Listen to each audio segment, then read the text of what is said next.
Hey there, good morning. It's Danielle Matthews. I am still in beautiful Sedona. Doesn't look as beautiful this morning because it's the monsoon season and it's actually raining. It's the first time it's rained, maybe the second time since I've been here. But I was thinking this morning about this question, what if you say yes? I was talking to somebody over the last week and I could see her kind of in her mind going like, man, what if I said yes to this? What if I said yes to this? What would that mean? And it made me think about, funny enough, sort of the opposite end of the spectrum. After my car accident, I was having a lot of PTSD, and I found myself in a psychologist's office. I was doing psychotherapy and I wouldn't cry. And my psychotherapist said to me, he said, Danielle, just what's the worst that's going to happen if you start crying? And I said, well, I think if I start crying, I'm just never going to stop. And he goes, well, you think that's actually possible, that you'll just never stop crying? And I said, well, no, if I think about it, right? Of course, eventually I'll stop. And so he said, well, what's the worst thing that can happen? And I said, well, I guess I cry and then I just let it out and then it just is. And so I kind of got to this point where I was like, yeah, it's silly not to just let myself, what's the worst thing that can happen? And then I found myself, fast forward, I got well, I found myself moving to a new state, knowing one person, and wanting to create a business and start a business. And I just thought, you know what, I just need to be open to all opportunities, patient as things unfold. And so I just said yes to everything that I could. I said yes to every invitation somebody sent me. I said yes to trying different things. Even though it made me super uncomfortable, I just kept saying yes.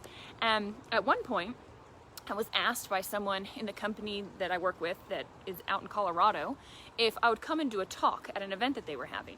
And I just said yes right away. And I remember calling my parents and saying, hey, I get to speak in Colorado. I'm coming out to Colorado. And they said, oh, well, are they paying for your ticket? And I said, well, no, I'm paying to go out there and speak. And it was like silence, right? Because my sister, my dad, they were saying, Danielle, they're taking advantage of you, right? You should be paid if you're going to be doing something. And I said, no, something tells me I'm just supposed to do this. I know I'm supposed to say yes. And I went, had a great time, gave a great talk. Well, someone sitting in the room said, this is a talk that the entire company needs to hear. And so because I said yes to that and someone heard my talk, all of a sudden I was invited to speak on stage at the company to almost 1,000 people. And so you just never know when you say yes where it's going to lead. And what is the worst thing that can happen? I mean, truly, if someone reaches out to you and says, hey, will you take a look at this? And you just say no, right? We automatically, right? We're just like, no, don't bother me. Don't do anything. No. What if you said yes? Literally, what is the worst thing that can happen? You learn something new. You meet a new person. You never know. You don't know what you don't know.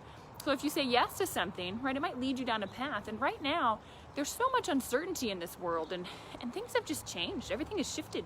And we're all kind of in a different space than we were, a year ago. And I would encourage you to say yes. There's a book I read by Mickey Singer. It's called The Surrender Experiment. And it is just a beautiful book. It's a true story of how he just did this. He just surrendered to each moment and said, this is what's meant to be. Yes, I'll do it. This is what's meant to be. Yes, I'll do it. Even when his ego, his mind jumped in and said, no way, this isn't supposed to be. You want to do that. He just said, nope, I'm going to say yes to what's being presented. And one thing unfolded to another. He has made millions. He has an incredible space, Temple of the Universe in Florida. So I would encourage you this week, just say yes. What is the worst that could happen? I would love to hear your stories of things you've said yes to and the unknowns that it's led to. It's such a fun thing to watch, and definitely get that book. It's such a good book. All right, have a beautiful day. I'm starting to get wet. It's now raining here.